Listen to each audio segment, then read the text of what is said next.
አገልጋዮቹ በመቅደስ ያለነው እያየን እንዳላየን እየሰማን እንዳልሰማን ቤተክርስቲያን ሁሉ ስደትና መከራ ሲደርስባት ዝም ምንል ከሆነ ምእመናን ርግብ የተባሉ ምእመናንን ምን ያደረግን በግለሰቦች ጉድለትና ጥፋት ንጽሕት የሆነችውን ክርስቶስ ጉልላት መሰረት የሆነላትን ቤተክርስቲያን ተነስተው ሚነቅፉ ሰዎች አሉ። ዛሬም የአዲስ ኪዳኗ ቤተክርስቲያን እግዚአብሔር ያለባት ቤተክርስቲያን ናት። አብ ወልድ መንፈስ ቅዱስ የሚመለኩባት በግርማ በክብር በጽድቅ የተሞላች ቤተክርስቲያን ናት። በስመ አብ ወወልድ ወመንፈስ ቅዱስ አሐዱ አምላክ አሜን።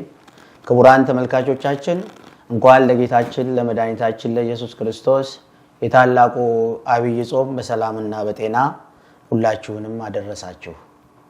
ይህ መርሃ ግብር የሚተላለፍላችሁ በሰሜን አሜሪካ በዋሽንግተን ዲሲ እና አካባቢው ሀገረ ስብከት በሜሪላንድ ግዛት ከጽርሐ ጽዮን መንፈስ ቅዱስ ቤተክርስቲያን እና ምዕራፈ ቅዱሳን ቅድስት አርሴማ ገዳም የሚዲያ ክፍል ባህረ ጥበባት የቴሌቪዥን መርሃ ግብር ነው። መርሃ ግብሩን እየመራሁ ከእናንተ ጋር የምቆየው እኔ መልአከ ኃይል ቀሲስ አምደ ሚካኤል መኩሪያ እባላለሁ። የዚሁ ገዳምና ደብር አገልጋይ ካህን ነኝ። ከኛ ጋራ በመካከላችን ተገኝተው ቅዱስ ቃሉን የሚያስተላልፉልን የሚያስተምሩን ለጥያቄዎቻችን መልስ የሚሰጡን ደግሞ የዚሁ ገዳምና ደብር ዋና መስራችና አስተዳዳሪ መልአከመዊ ቀሲስ መምህር ተስፋዬ መቆያ ናቸው። አባታችን እንኳን ወደዚህ መርሃ ግብር በሰላም መጡ። እንኳን ደህና ቆያችሁኝ። እንደሚታወቀው አሁን ያለንበት ወቅት የጌታችን የመድኃኒታችን የኢየሱስ ክርስቶስ ታላቁ ጾም ወይንም አብይ ጾም ብላ ቤተክርስቲያናችን በአዋጅ ለአማኒዎቿ አስተላልፋ የምንጾመው ጾማችን ነው።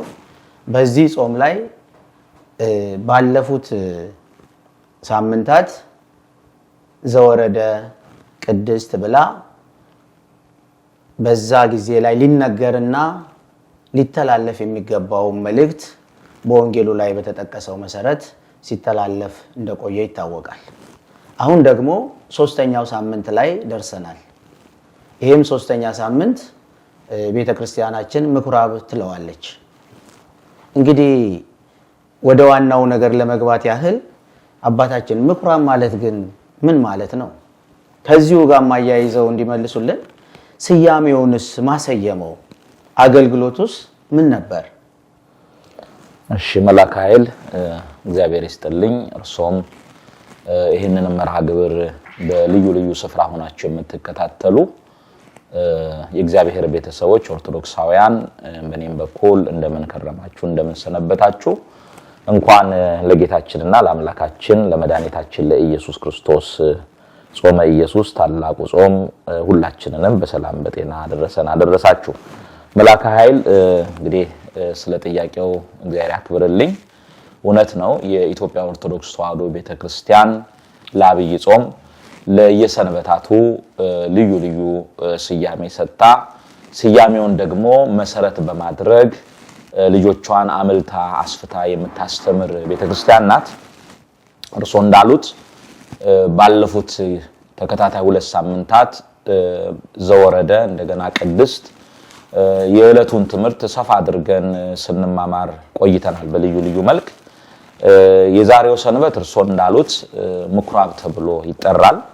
ምኩራብ ማለት ረጅም ሰቀላ ወይም ደግሞ እንደ አዳራሽ ያለ ሰፊ መሰብሰቢያ አዳራሽ ማለት ነው በቁሙ ትርጓሜው። ሁለተኛው ስያሜውን ማን ሰየመው ነው ያሉት። በዘወረደ ዕለት ትምህርታችንም በሰፊው ይሄንን ነገር አንስተን ተማምረናል። ለአብይ ጾም ሰንበታትም በአመት ውስጥ 52 ሰንበቶች አሉ። ለ52ቱም ሰንበቶች ስያሜና በእለቱ ደግሞ የሚደርሰውን መዝሙር ስብሐተ እግዚአብሔርን ከብሉይ ከሐዲስ ከሊቃውንት መጻሕፍት ከወንጌል አጣቅሶ በሰማያዊ ዜማ በመላእክት ዜማ ምስጋና ሰርቶ ስያሜውን የሰየመው ቅዱስ ያሬድ ነው። ምኩራብ ብሎ ስያሜውን የሰጠው የምኩራብ አገልግሎት ምንድን ነበረ የሚል ጥያቄ ጠይቀውኛል። እውነት ነው። ይሄ ጥያቄ መልስ ያስፈልገዋል። ቤተ መቅደስ የነበረው በኢየሩሳሌም ነው። የነበረው መቅደስ ደግሞ አንድ ብቻ ነው። ስለዚህ ሰዎች አምልኮተ እግዚአብሔር ለመፈጸምና መስዋዕተ እግዚአብሔር ለመሰዋት ሁሉም የተበተኑም በልዩ ልዩ ሀገርም የሚኖሩ ሰዎች ግዴታ መስዋዕት ለማቅረብ በእግዚአብሔር ፊት መስዋዕት ለመሰዋት ከሰሩት የኃጢያት ስራ የኃጢያት ስርየት ለማግኘት ወደ ኢየሩሳሌም ቤተ መቅደስ መሄድ ነበረባቸው። እዚህ መቅደሱ አንድ ነው። አምልኮም ሆነ መስዋዕት የሚቀርበው በኢየሩሳሌም ቤተ መቅደስ ነው። ይህን እያደረጉ ኖረው በኋላ ናቡከደነጾር ተነስቶ መቅደሱን አፍርሶ እንደገና ደግሞ እነሱን ወደ ምርኮ በወሰዳቸው ጊዜ በባዕድ ሀገር ተሰደው በምርኮ ባሉበት ሁኔታ እግዚአብሔር በነብዩ በሕዝቅኤል በኩል የተናገራቸው ቃል ነበረ። ትንቢተ ሕዝቅኤል ምዕራፍ 11 ቁጥር 16 ላይ ስለዚህ ጌታ እግዚአብሔር እንዲህ ይላል አላቸው። ሕዝቅኤል ማልኮት ነው፣ እሱን እግዚአብሔር ወደ እስራኤል ልኳቸው ነው። እንግዲህ መቅደሱ ፈርሷል። እነሱ ተማርከው በስደት ሀገር ነው ያሉት፣ ተበትነው ነው ያሉትና ጌታ እግዚአብሔር እንዲህ ይላል እኔ ወደ አሕዛብ አርቄያችኋለሁ፣ ያው በኃጢአታቸው ምክንያት ማለት ነው። ወደ ሀገሮችም በትኛችኋለሁ። ይሁን እንጂ በመጡባቸው ሀገሮች በእነዚያ ትንንሽ መቅደስ ሆናቸዋለሁ ይላል እግዚአብሔር ብሎ መልእክት ነግሯቸዋልና መቅደሱ ቢፈርስም እነሱ ተበትነው ባሉበት ቦታ አምላካቸውን ሊማጸኑ ሊጸልዩበት እንደገና ደግሞ የሙሴን የሕግ መጽሐፍ የዳዊትን መዝሙር የነቢያትን ትንቢት የሚማሩበት መማሪያ አስፈልጓቸው ምኩራብ ሰርተዋል። ስለዚህ ምኩራብ የነቢያትን ትንቢት የሚማሩበት የሙሴን ሕግ የሚያጠኑበት አምላካቸውን የሚለምኑበት የጸሎት ስፍራ ነው። መስዋዕት ግን አይሰዋበትም። መስዋዕት የሚሰዋው በመቅደሱ ስለነበረ ነው። ስለዚህ ምኩራብ ማለት ረጅም ሰቀላ ሰፊ አዳራሽ መሰብሰቢያ ማለት ነው። ስያሜውን ደግሞ ምኩራብ ብሎ የሰየመው ኢትዮጵያዊው ሊቅ ቅዱስ ያሬድ ነው።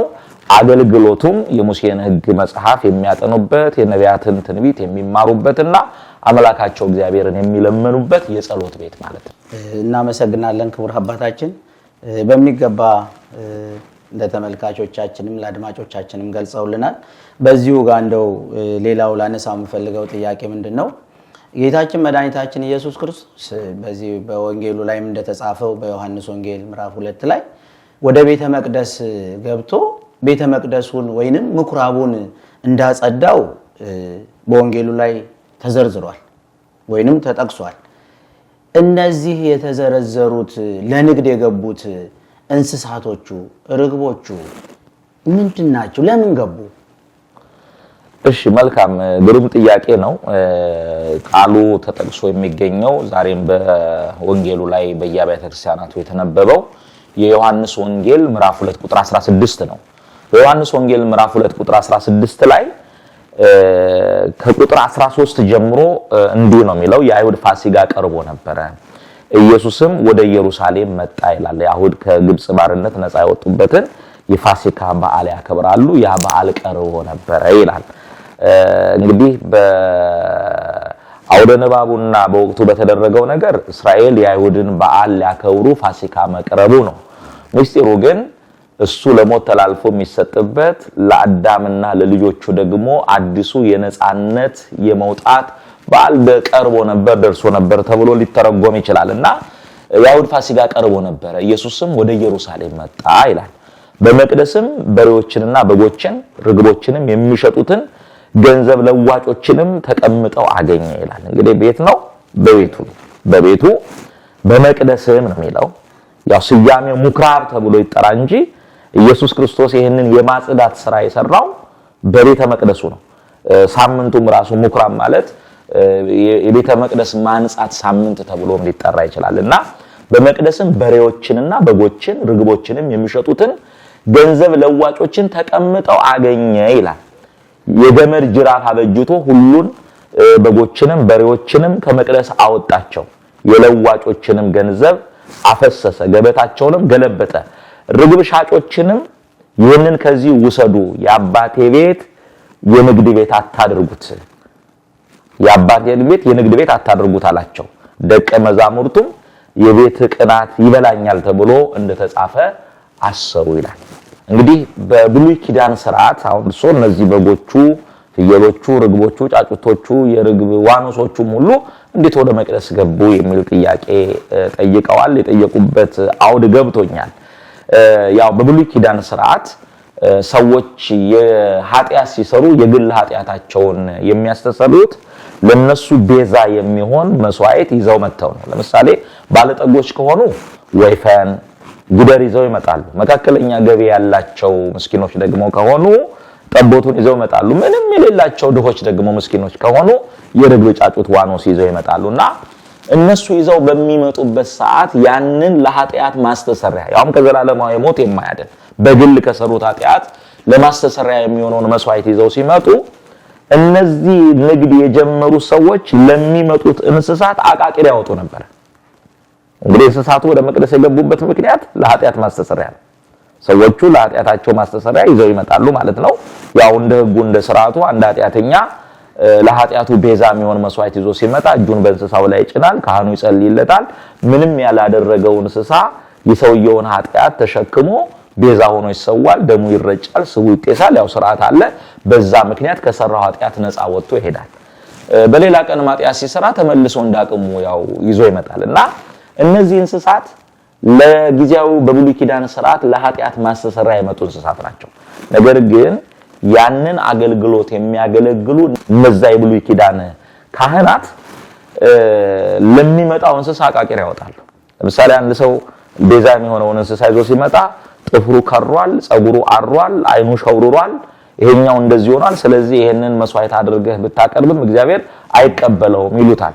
እና ከነ ኃጢአቱ እንስሳውን ይዞ መጥቶ ይጨነቅና ሽምል አድርግ ሲላቸው ይሄንን ለኛ ስጥና በላው ላይ የምትጨምረውን ይሄን ያህል ገንዘብ ጨምረ እኛ ለመስዋዕት የሚሆን ሌላ የደለበ የተዘጋጀ ያማረ እንሰጣለን ብለው ገንዘብና እንስሳውን ይቀበላሉ። ሌላ ደግሞ እነሱ ያዘጋጁትን ለሰውየው ይሰጣሉ። ስለዚህ ይሄ ንግድ በመቅደሱ ጦፎ ነበር ማለት ነው። እና በእንደዚህ ምክንያት እንስሳቱ፣ ርግቦቹ፣ ጫጩቶቹ ገብተው ነበርና ስርዓቱን አምልኮውን ያንን ማድረግ ትተው ትኩረታቸውን ወደ ንግዱ አድርገውት ነበር። ከዚህ የተነሳ ጌታ ቤቱ የገበያ ቤት ሆኖ የንግድ ቤት ሆኖ ሲመለከት ጅራፍ ይዞ አጸዳ። ቤቴ የጸሎት ቤት የአባቴ ቤት የጸሎት ቤት ይባላል፣ እናንተ ግን የወንበዴዎች ዋሻ አደረጋችሁት ብሎ አጸዳ። ደቀ መዛሙርቱም የቤት ቅናት ይበላኛል ተብሎ እንደተጻፈ አሰቡ ይላል። ይሄንን ቃል ዲያቆኑ በቅዳሴው ላይ ሰበከው ምስባክ ነው አይደለም? እስመ ቅናተ ቤተ ከበላኒ ትይርቶሙ ለለይቴ የሩን ያለው ማለት ነው። ልክ ነው። በመዝሙር 68 ቁጥር 9 ላይ የቤት ቅናት በልታኛለች ብሎ ቅዱስ ዳዊት ነፍሴን በጾም አደከምኳት የሚሰድቡም ስድብ በላይ ላይ ወድቋል ብሎ የተናገረውን ትንቢት ቃል አሰቡ። እሱም ደግሞ ይሄንን በዳዊት አድሮ ያለ ምክንያት አላናገረውም። ለቤቱ ቀንቶ ጅራፍ ይዞ መጥቶ አጸዳ። መጀመሪያ እነሱ የተላኩበትን ተልኳቸውን የተሰጣቸውን አደራ ትተው ወደ ስጋዊ ጥቅምና ወደ ንግድ ገብተው ስለነበረ ያንን ክፉ ስራቸውን ገጽጿል። ሚስጥሩ ግን ይሄ አይደለም። እነዚህ እንስሳቱ፣ ርግቦቹ፣ ጫጩቶቹ ከዚህ በፊት በብሉይ ኪዳን ለነበረው ስርዓት ለሰዎች ለኃጢአት ማስተሰሪያ ሲያገለግሉ ኖረዋል። አሁን የሥራ ዘመናቸው ስላበቃ አንድ ጊዜ ተሰውቶ ለዘላለም ነፃ የሚያወጣ ቤዛ ሆኖ እሱ ስለመጣ የሐዲስ ኪዳኗን ቤተክርስቲያን ሊመሰርት በብሉይ ኪዳን የነበረውን አላስፈላጊውን ነገር አስወግዶ ቤቱን ለአዲስ ኪዳን አምልኮና ስርዓት እንዳጸዳ የምንማርበት የመጽሐፍ ቅዱስ ክፍል ነው። እንግዲህ ክቡር አባታችን በሚገባ የወንጌሉን ቃል አስረድተውናል። በዛ ሰዓት የነበረውን በቤተ መቅደስ ውስጥ በምኩራብ ውስጥ የነበሩትን እርግቦቹንም ሻጮቹንም በጉንም ሁሉንም በትኖ ቤተ መቅደሱን አጽድቶታል። አሁን ያለችው ቤተ ክርስቲያን እሷንስ እንዴት ያዋታል? አሁንስ ያ ንግዱ የለም ብለው ያስባሉ?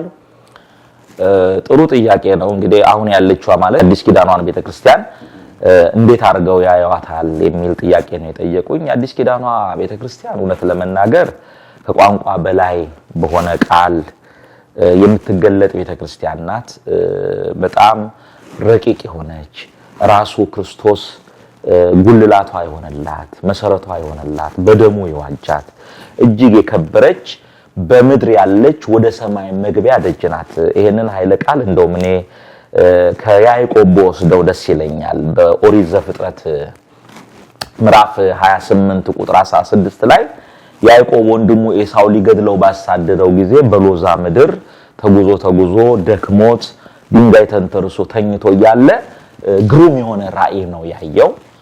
በህልሙ ተኝቶ የተመለከተው መሰላል ከምድር እስከ ሰማይ ተተክሎ በመሰላሉ ጫፍ ላይ እግዚአብሔር ተቀምጦ በመሰላሉ ላይ ደግሞ መላእክት ሲወጡበትና ሲወርዱበት እሱ ደግሞ ከመሰላሉ ስር ተኝቶ እግዚአብሔር አነጋገረው። በሚሄድበት መንገድ ሁሉ አብሮት እንደሆነ እንደሚባርከው እንደሚጠብቀው በኋላም ደግሞ እግዚአብሔር በብዙ በረከት ከስደት እንደሚመልሰው ከነገረው በኋላ ቃል ገባለት። ይሄን የነገርኩህን እስካደርግልህ ድረስ አልተውህም ብሎ ቃል ከገባለት በኋላ ከእንቅልፉ ነቅቶ የተናገረው ቃል አለ። መልካቾቻችንም ይሄንን መልእክት አስተውለው እንዲመለከቱ ፈልጋለሁ። ለምን ይሄ ያዕቆብ ያየው ራእይ አዲስ ኪዳኗን ቤተክርስቲያን የተመለከታት ምንድነው የሚለው? ዘፍጥረት ምዕራፍ 28 ቁጥር 16 ላይ ያዕቆብ ከእንቅልፉ ተነስቶ በእውነት እግዚአብሔር በዚህ ስፍራ ነው አለ። የት ነው ያለው አለ?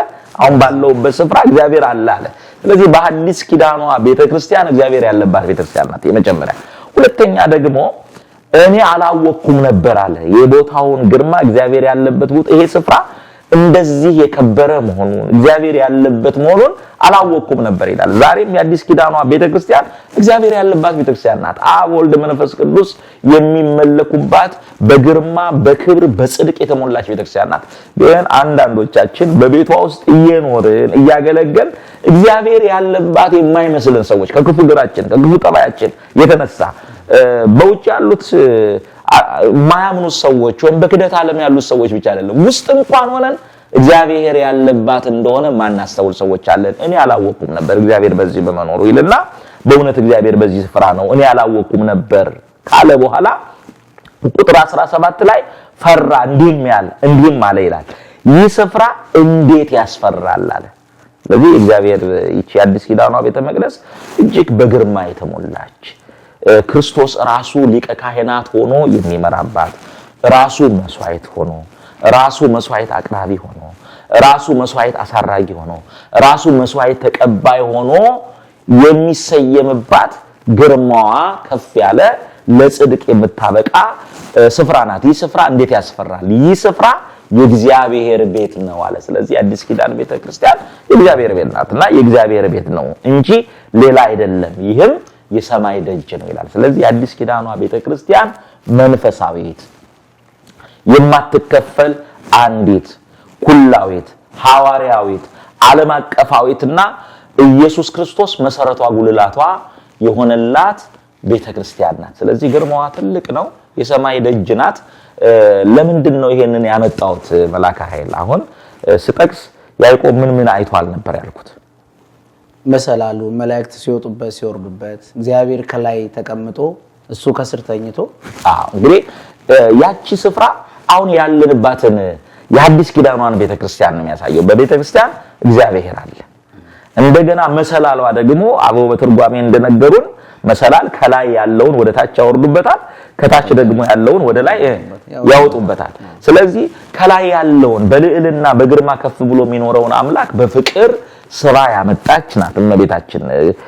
አባ ሕርያቆስ በቅዳሴ ማርያም ድርሰቱ ላይ እግዚአብሔር ሰሜንና ደቡብን ምስራቅና ምዕራብን ባረከ፣ አሻተተ፣ ፈለገ እንዳንቺ ያለ ግን አላገኘም ማለት። ስለዚህ ተመልክቶ በምድር ያገኘው ለእናትነት ለሰዎች ልጆች መዳን ምክንያት ያገኘው እሷን ስለሆነ ከሰማይ በፍቅር አምላክ ምን ብለዋለች? ስበዋለች። ስለዚህ መሰላል ከላይ ያለውን ወደ ታች ያወርዱበታል።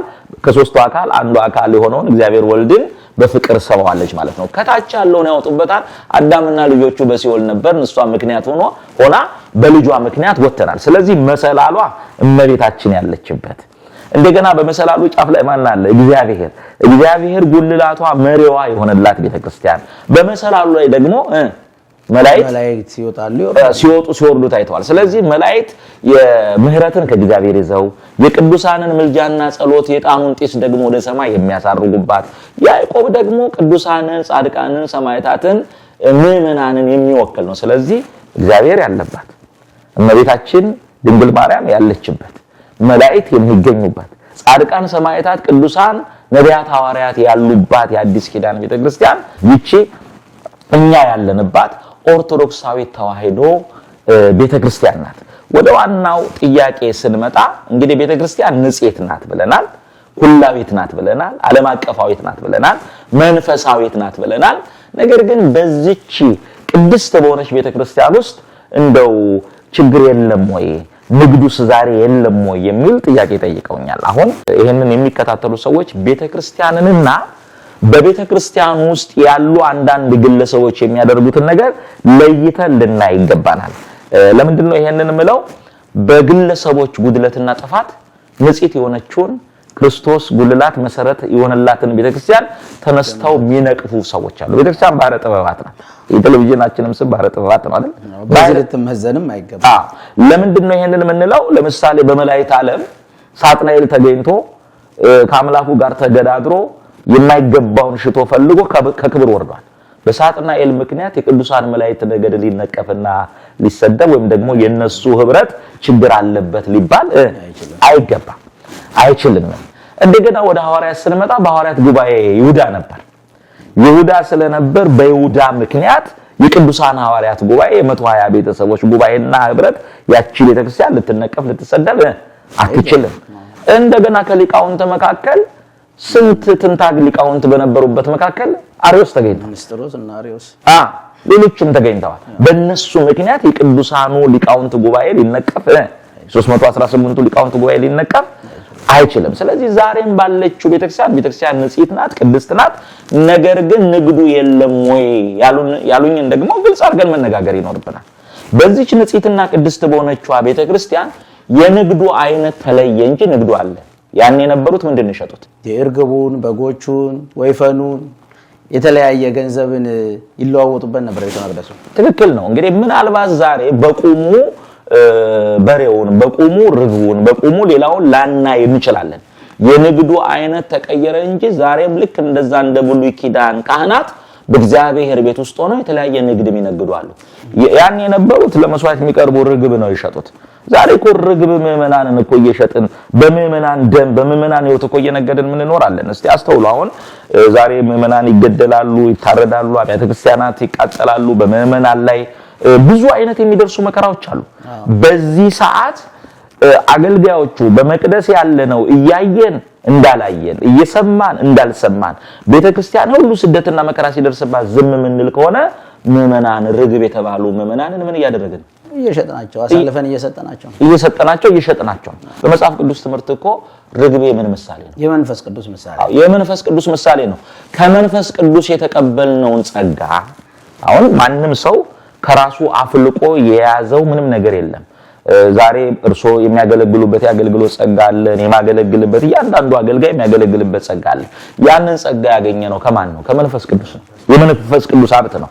ያንን ጸጋ ክህነታችንን መነገጃ አድርገን ዛሬ በክህነት በአጥማቂ ስም በተለያየ ነገር ስም ብዙ የሚነገዱ ንግዶች አሉ። ስለዚህ መንፈስ ቅዱስ የሰጠንን በነፃ የተቀበላችሁትን በነፃ ስጡ ተብለን እኛ መንፈሳዊውን አገልግሎት ተን ንግድ ውስጥ የገባን ሰዎች አለን። ስለዚህ አይነቱ ይለያይ እንጂ ዛሬም በመቅደሱ ንግድ አለ። እኔ ከኔ በለጠ ደግሞ እርሶ በአዲስ አበባ በተለያዩ አድባራት ሲያገለግሉ ኖረዋልና በቆሎ ትምህርት ቤት እድሜ ዘመናቸውን ለፍተው ተምረው ደክመው ቤተክርስቲያንን ሊያገለግሉ ብዙ ሙያና ዕውቀት ጸጋ ይዘው መጥተው ገንዘብና ወገን የሚያስገባቸው ዘር ስለሌላቸው ጥበቃ ግንበኞች በተለያየ ስራ ላይ ከቤተክርስቲያን ውጪ ደክመው ተምረው የወደቁ ብዙዎች አሉ። ቤተክርስቲያንን በብዙ ጸጋ ላይ ያገለግሉ ሲገባ ንግዱ ስለጦፈ ማለት ነው። ዛሬ በትልልቅ አድባራት በሙያ ገብቶ አገልግሎት ለማገልገል ለመመደብ መደበኛ አገልጋይ ለመሆን እጅ መንሻ ሰጥተው ጉቦ ከፍለው ስለዚህ ንግድ እኮ ነው። በዘራቸው በቋንቋቸው እንደገና ደግሞ ቅድም ኩላዊት ናት ብለናል። ቤተክርስቲያን ዓለም አቀፋዊት ናት። በምድር ያለች የሰማይ መግቢያ ደጅ ናት። ስለዚህ ህዝብም አህዛብም አምኖ የመጣ ሁሉ የሚኖርባት የሚጠለልባት ከእግዚአብሔር ጋር የሚኖርባት ቤት ናት። ነገር ግን ዛሬ የዘረኝነት ንግዱ የቋንቋ ንግዱ እንግዲህ 2-3 እያለን እየተከፋፈልን ንግዱን እያጧጧፍን ያለነውና እውነት ለመናገር አሁን ያለንበት ዓመተ ምህረት ነው።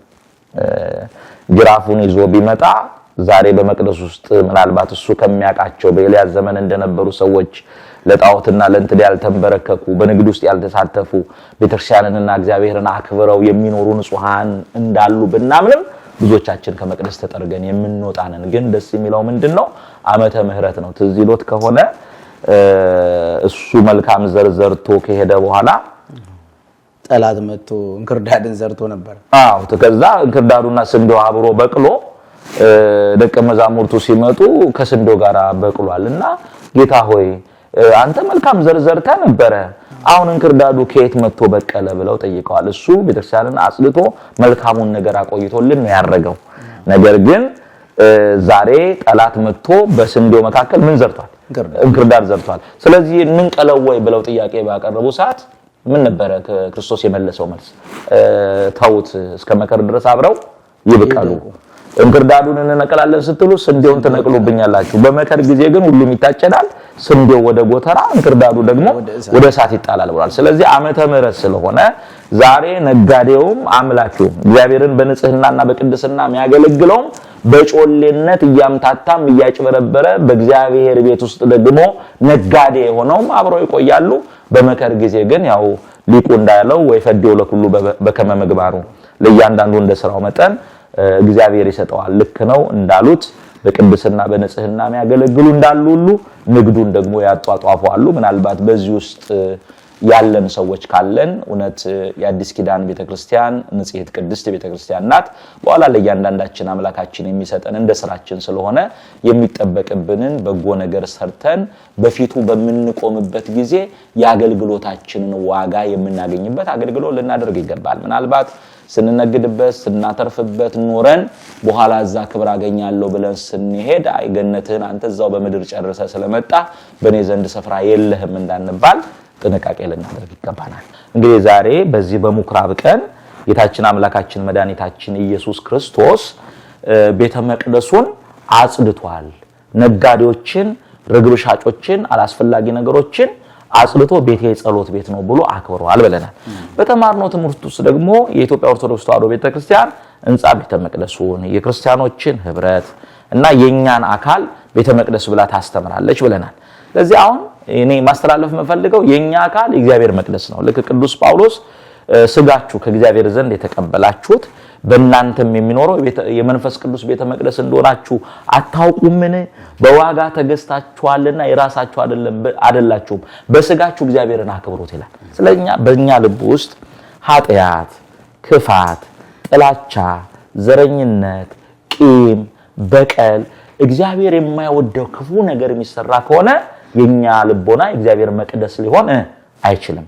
እግዚአብሔር መባችንን አማሃችንን አይደለም መጀመሪያ የሚፈልገው እኛን ነው። ለዚህ ነው ልጄ ሆይ ልብህን ስጠኝ ይላል። ስለዚህ ልባችን የእግዚአብሔር መቅደስ እንዲሆን በልባችን ውስጥ ዝሙቱ፣ በደሉ፣ ኃጢአቱ፣ ክፋቱ ቅድም የዘረዘርኳቸው በተለይ በዘመናችን የዘረኝነት፣ መለያየት፣ ጥላቻ፣ ክፋት ልባችን ውስጥ ካለ ያ የኛ ህይወት የኛ ልብ የእግዚአብሔር መቅደስ ፍቅረ ነዋዩ የስልጣን ፍቅሩ ምኑን ዘርዝረን ጨርሷለን እንደው ለመጠቆም ያህል እንጂ ኃጢአቱ ስፍር ቁጥር የለውም። ስለዚህ ያ ሁሉ በልባችን በህይወታችን የሚነገድበት ከሆነ የኛ ልብ የእግዚአብሔር መቅደስ ሆኗል ማለት አይቻልም። ስለዚህ በምኩራብ መቅደሱን አጸዳ ካልን እኛም ወደ አባቶቻችን ወደ ካህናት ቀርበን በልባችን ውስጥ እስከዛሬ ስንነግደው ስንሸቅጠው የነበረውን ዘርዝረን የማንጨርሰውን ልዩ ልዩ ኃጢአት ልናስወግድ ያንን በንስሐ ልናርቅ መቅደስ የሆነው ልባችንን ልናጸዳ ይገባል። ለምን? እግዚአብሔር በባህሪው ቅዱስ ነው፣ የሚከብረው በተቀደሰ መቅደስ ነው። ስለዚህ የኛ ልብ ደግሞ የሚቀደሰው በሱ ቢሆንም ንስሐ ገብተን በስጋውና በደሙ ህይወታችንን ቀድሰን የሱ ማደሪያዎች ልናደርግ ይገባል። ቅዱስ ጳውሎስ በሮሜ መልእክቱ ምዕራፍ 12 ቁጥር 2 ላይ የእግዚአብሔር ፍቃድ እርሱም በጎና ደስ የሚያሰኝ ፍጹም የሆነ ነገር ምን እንደሆነ ፈትናችሁ ወቁ ታውቁ ዘንድ በልባችሁ መታደስ ተለወጡ እንጂ ይህንን ዓለም አትምሰሉ ስላለ ዓለምን የሚመስል ዲያብሎስን የሚመስል ክፉን ነገር አስወግደን በልባችን መታደስ ተለውጠን ልባችንን እግዚአብሔር መቅደስ ልናደርግ ይገባናል። በዚህ መልኩ የመከረን ያስተማረን እግዚአብሔር ስሙ የተመሰገነ ይሁን። እርሶንም እግዚአብሔር ያክብርልኝ። ክቡር አባታችን በእውነት የዕለቱን ወንጌል የዕለቱን ትምህርት በሚገባ እኔም የጠየቁትን ጥያቄዎች ለሚመናን ለተመልካቾቻችን በሚገባ ስላደረሱልን የአገልግሎት ዘመኖትን እግዚአብሔር አምላክ ይባርክልን። በኃይል እናመሰግናለሁኝ። ክቡራን ተመልካቾቻችን እንግዲህ በነበረን ጊዜ ባለፉት ሳምንታት ላይ ያሉትን 3ቱን ሳምንታት አባታችን ቅዱስ ወንጌሉን እንደ ወቅቱ እንደ ጊዜው እያስተላለፉ ቆይተዋል። ዛሬም የ3ኛውን ሳምንት የምኩራብን በሚገባ አቅርበውልናል። ቀጣዩን ሳምንት ይዘን እስከምንመጣ የዛሬው ዝግጅታችንን በዚህ ጨርሰናል። እግዚአብሔር ሁላችንን ይጠብቀን። ወስብሐት ለእግዚአብሔር።